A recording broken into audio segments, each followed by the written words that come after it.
Hello everyone and welcome back to my channel. तो आज का जो पूरा दिन था ना वो रहा full on deep cleaning day, क्योंकि बहुत टाइम से जो है ना किचन का काउंटर टॉप डीप क्लीनिंग मांग रहा था।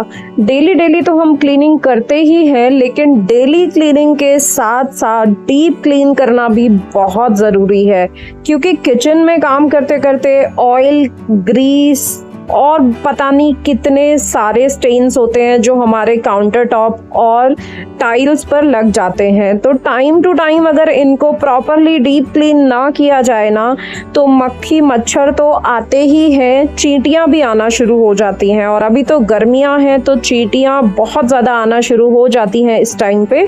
तो अगर प्रॉपर इसको क्लीनिंग नहीं दी गई तो यहाँ पर भी उतनी ही मुश्किल हो जाएगी। तो इसीलिए मैंने आज सोचा है इसको प्रॉपरली डीप क्लीन करने का, और साथ ही साथ बेडरूम की भी डीप क्लीनिंग करेंगे।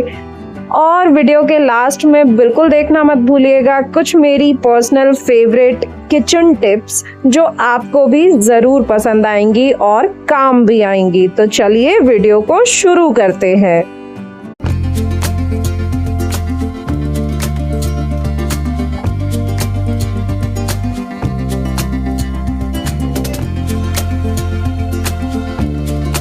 तो सबसे पहले शुरुआत करते हैं किचन से। तो किचन का काउंटर टॉप क्लीन करने के लिए ना मैं सारा का सारा सामान यहाँ से हटा रही हूँ, क्योंकि डेली खाना हम लोग बनाते हैं, एक कभी कभी डीप फ्राइड फूड भी बनता है, तो इतनी ज़्यादा चिकनाहट जमा हो जाती है, छोटे छोटे से स्टेन्स जो है ना हर जगह पर जमा हो जाते हैं, जो कि डेली क्लीनिंग में उतना प्रॉपरली नहीं निकल पाते हैं। और अगर हम काउंटर टॉप को पूरे तरीके से खाली कर लेंगे ना तो क्लीनिंग करने में और भी आसानी होगी और हर कॉर्नर भी बहुत अच्छे से साफ होगा। तो इसीलिए मैंने पूरा का पूरा काउंटर टॉप एकदम खाली कर लिया है। और उसके बाद मैंने एक बकेट में ना पानी लिया है, थोड़ा सा बेकिंग सोडा उसमें डाला है, थोड़ा सा विनेगर डाला है और डिश लिक्विड जो अपना आता है ना, सोप जो आता है जिससे हम बर्तन साफ करते हैं, वो डाला है। और इसका एक बढ़िया सा घोल तैयार कर लिया है, क्योंकि मुझे इसको प्रॉपर तरीके से वॉश करना है।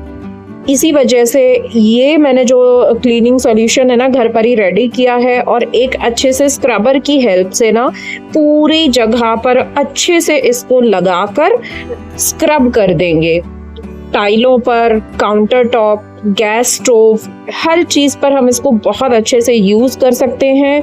केमिकल फ्री है और घर पर ही रेडी हो जाता है, तो अलग से कोई भी जो है ना क्लीनर खरीदने की ज़रूरत नहीं पड़ती है। मैं हमेशा इसी तरीके से जो है ना अपना किचन को डीप क्लीन करती हूँ। तो देखिए बहुत अच्छे से मैंने इसको जो है ना स्प्रेड कर दिया है, और इसको 10 मिनट के लिए हम छोड़ भी देंगे, ताकि जो स्टेन्स है ना, जो एकदम स्टबन स्टेन्स होते हैं, वो थोड़े से फूल जाते हैं और साफ हो जाते हैं।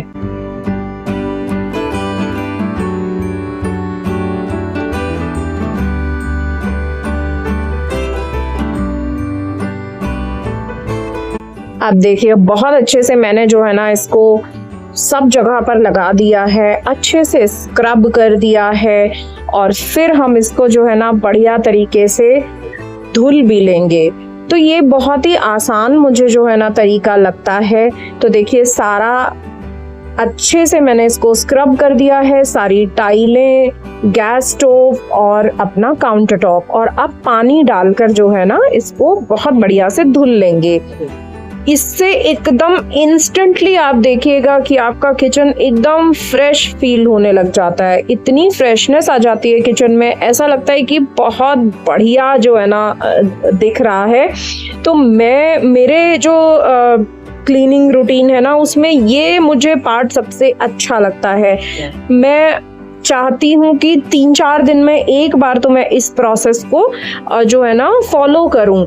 हालांकि कई बार नहीं भी हो जाता है, लेकिन मैं कोशिश करती हूँ कि 4 से 5 दिन में मैं रात को इस तरीके से पूरा काउंटर टॉप खाली करके और साफ कर दूं, इसको धुल दूं, उससे ना मुझे टाइम भी बहुत ज़्यादा नहीं लगता है, क्योंकि अगर जल्दी जल्दी साफ करेंगे तो दाग भी उतने नहीं पड़ेंगे और जल्दी से सफाई भी हो जाएगी और किचन मेंटेन भी रहेगी। तो मेरे क्लीनिंग रूटीन में ये चीज़ मुझे सबसे ज़्यादा पसंद है कि फटाफट से जो है ना धुल लीजिए किचन को, तो वो एकदम फ्रेश भी हो जाती है और बहुत ही सुंदर भी लगती है।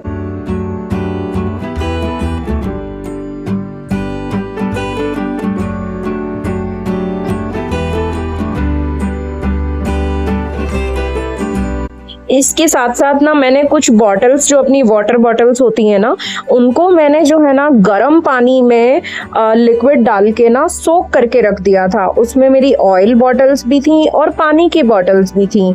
तो इस तरीके से जब गर्म पानी में सोक करके इनको आधे घंटे के लिए अगर रख देंगे ना, तो अंदर तक जमी हुई गंदगी भी बहुत अच्छे से साफ हो जाती है, ज़्यादा स्क्रबिंग की ज़रूरत भी नहीं पड़ती है। तो देखिए, जब सफाई पूरी हो ही रही थी तो इसीलिए इनको भी मैंने इस तरीके से साफ करने का सोचा। तो बढ़िया से जो है ना, ये मैंने बाहर से और रगड़ दी हैं, अंदर से भी एकदम क्लीन हो गई हैं। आप चाहें तो ब्रश की हेल्प भी ले सकते हैं अगर ज़्यादा गंदी है बॉटल्स तो, बट मेरी बॉटल्स उतनी ज़्यादा गंदी नहीं थी, तो मैंने सिर्फ इनको डिसइंफेक्ट कर दिया। बिल्कुल बॉइलिंग वाटर में मैंने इनको डाल के रख दिया था और अब अच्छे से जो है ना इनको पानी से धुल के उल्टा करके थोड़ी देर के लिए रख देंगे, ताकि अंदर से पूरा पानी भी ड्रेन आउट हो जाएगा। और फिर जो है ना लास्ट में जो सफाई होगी वो होगी हमारे सिंक एरिया की। साथ साथ में जो किचन के कपड़े भी हैं ना, वो मैं लॉन्ड्री में डाल दूंगी, ताकि जब लोड लगेगा लॉन्ड्री का तो उसमें ये कपड़े भी बहुत अच्छे से साफ हो जाएंगे। तो विंडो भी मैं साथ साथ क्लीन कर रही हूँ, क्योंकि देखिए मेरी किचन में ना ही तो चिमनी है और ना ही कोई एग्जॉस्ट फैन लगा हुआ है। तो पूरा जो तड़का हुआ या फिर ऑयल का जितना भी दाग होते हैं ना, सब यहाँ पर जम जाते हैं। तो मुझे बहुत फ्रिक्वेंट इसकी क्लीनिंग करनी पड़ती है, क्योंकि एक अजीब सी चिपचिपाहट जो है ना यहाँ पर जमा हो जाती है। तो इसीलिए बहुत अच्छे से सिंक भी मैंने साफ कर दी है, टैप भी हम साफ कर देंगे और विंडो भी क्लीन कर देंगे। तो देखिए, हो गई ना किचन एकदम चमचमाती हुई साफ।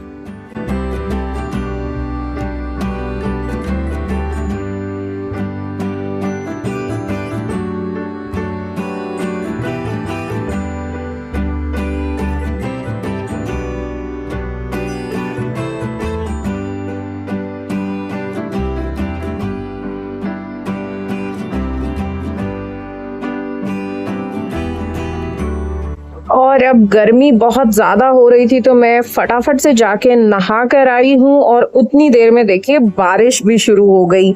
इतनी अच्छा मौसम हो गया है इस समय पे, तो अब मुझे लगा कि बढ़िया है, मौसम ने भी साथ दे दिया है, तो क्यों ना अब फटाफट से बेडरूम भी क्लीन कर लिया जाए।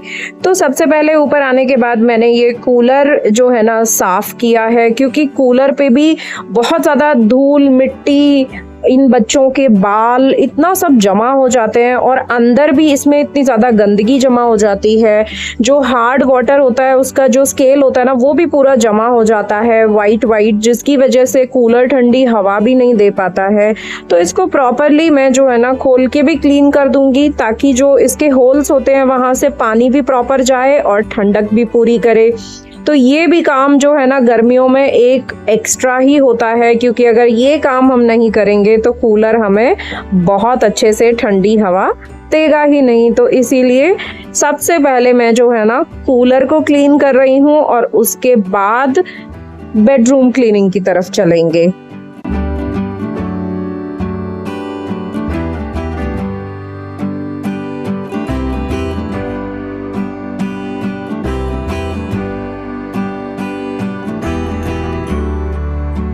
तो किचन और कूलर की क्लीनिंग करने के बाद अब टाइम है बेडरूम को बहुत अच्छे से साफ करने का, एकदम क्लीन करने का। आज मुझे कर्टन्स भी चेंज करने हैं, तो जब कर्टन्स चेंज मैं करती हूँ तो मैं जो है ना विंडो को भी क्लीन कर देती हूँ, क्योंकि विंडो में भी बहुत ज़्यादा धूल मिट्टी जमा होती है। तो इसी वजह से आज प्रॉपर इसकी डीप क्लीनिंग भी हो जाएगी। साफ बेडरूम जो है ना वो एक अलग ही वाइब देता है। दिन भर के थकान के बाद में जो सबसे ज्यादा सुकून वाली जगह होती है वो होता है हमारा बेडरूम। तो अगर बेडरूम एकदम स्पार्कलिंग क्लीन होगा ना तो हमेशा एक सुकून भरी नींद आएगी आपको और बहुत ही रिलैक्स फील होगा। तो जितनी भी गंदगी है ना उसको और जितनी भी नेगेटिविटी है उसको हमें हटाना टाइम टू टाइम बहुत ज़्यादा ज़रूरी होता है। क्योंकि अगर गंदगी ज़्यादा होगी, क्लटर ज़्यादा होगा, ऑर्गेनाइज नहीं होगा बेडरूम, तो आप हमेशा नोटिस करेंगे कि आपका माइंड भी उतना ही ज़्यादा क्लटर्ड है। तो एक क्लटर फ्री माइंड के लिए ना एक क्लटर फ्री घर होना बहुत ज़्यादा ज़रूरी है। क्योंकि जितना मेस्ड अप आपके घर में होगा उतना ही ज़्यादा मेसअप आपके माइंड में भी होगा। हमेशा एक भारीपन आपको लगेगा, ऐसा लगेगा कि पता नहीं कुछ अच्छा नहीं हो रहा है, कुछ लेजी फील होगा। तो इसी वजह से जो है ना एक ऑर्गेनाइज होम बहुत ज़्यादा ज़रूरी होता है एक ऑर्गेनाइज माइंड के लिए। तो धीरे धीरे ये प्रोसेस हमेशा शुरू होता है। एकदम से कोई भी आदत नहीं हम डाल सकते हैं अपने अंदर, समय लगता है चीज़ों को अडॉप्ट करने में। तो धीरे धीरे चाहे कोई एक ही हैबिट है उसको अपनी लाइफ में ऐड कीजिए जिससे आपको सुकून मिले।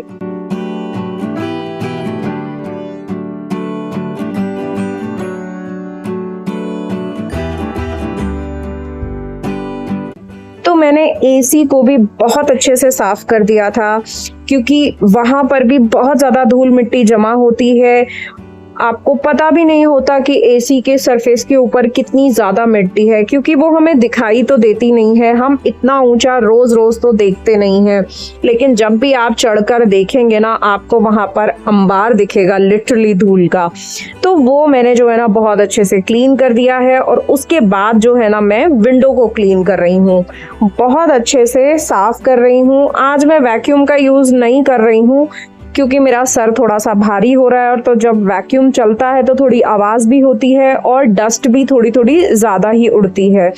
तो इसीलिए मैंने आज वैक्यूम क्लीनर का यूज़ नहीं किया है, अपना नॉर्मल क्लीनिंग में जो है ना इससे कर रही हूँ। क्योंकि थोड़ा टाइम पहले ही मैंने क्लीनिंग की थी, तो इसलिए बहुत ज़्यादा गंदगी तो नहीं है विंडो पर, इसीलिए लगा नॉर्मल क्लीनिंग से भी विंडो बहुत अच्छे से साफ़ हो जाएगी।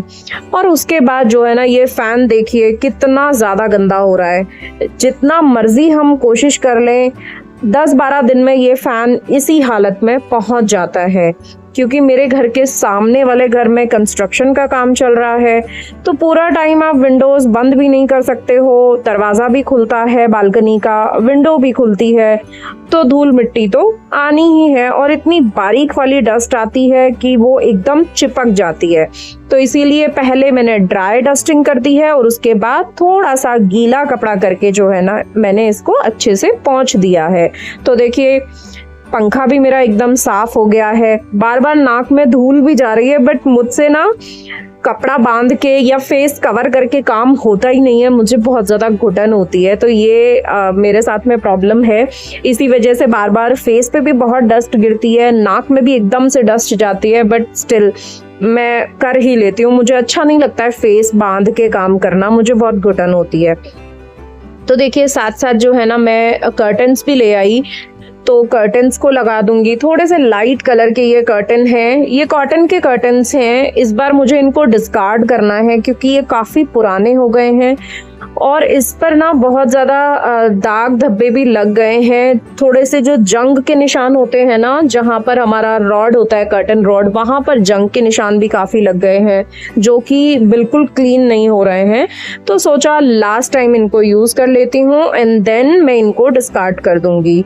जगह जगह पर धब्बे लगे हुए कर्टन्स बिल्कुल अच्छे नहीं लगते हैं। मैं इनको ड्राई क्लीन भी करा चुकी हूँ, बट वहाँ पर भी ये साफ नहीं हुए। तो नाउ इट्स टाइम कि इनको अब डिस्कार्ड कर दिया जाए। तो अभी देखिए मौसम अच्छा है तो पर्दों को मैं बांध दे रही हूँ। तो देखिए मैंने अपनी ना पुरानी चूड़ियां ली हैं जो मैं नहीं पहनती हूँ, उनको इस तरीके से मैंने टाई कर दिया है। और क्योंकि ये थोड़े से मोटे कर्टन हैं और कॉटन के हैं तो वो बिल्कुल भी ना सरक नहीं रहे हैं। तो अगर आपके पास भी कॉटन के कर्टन हो ना तो आप ये कर्टन टाई जो है ना एकदम DIY कर सकते हैं, अपने लिए खुद बना सकते हैं। जरूरी नहीं है कि हमें हर चीज मार्केट से ही खरीदनी हो।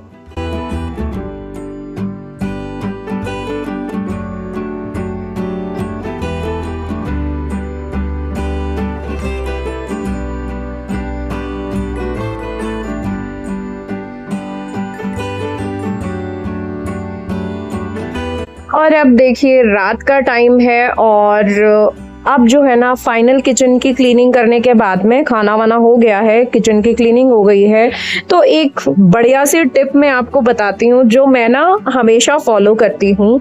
जिनके घर में पेट्स है ना उनके लिए भी ये बहुत अच्छी टिप रहेगी, और जिनके घर में पेट्स नहीं भी हैं तो भी ये बहुत अच्छा टिप है।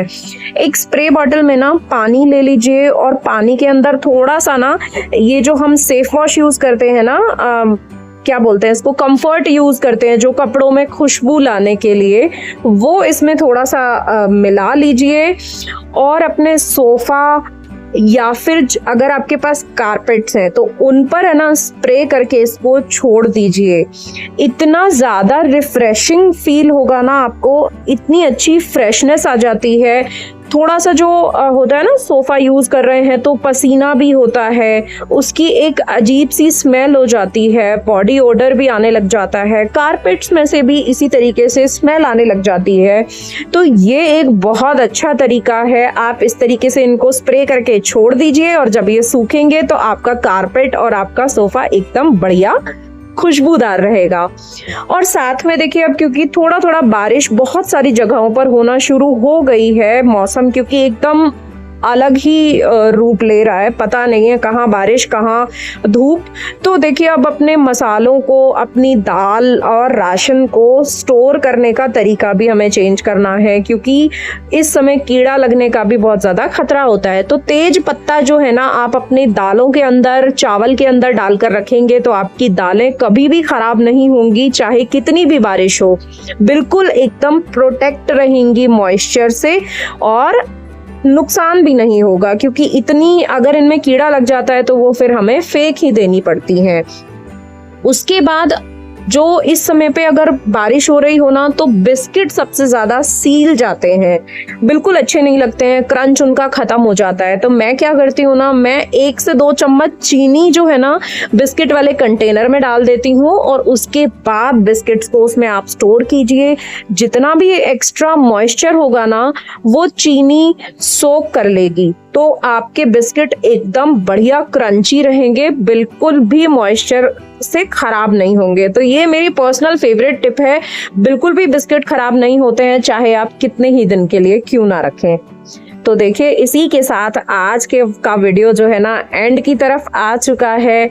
आई होप आप लोगों ने एंजॉय किया होगा, और अगर एंजॉय किया हो तो मुझे कमेंट्स में ज़रूर बताइएगा कि आपको वीडियो कैसा लगा और आपको टिप्स भी कैसी लग रही हैं।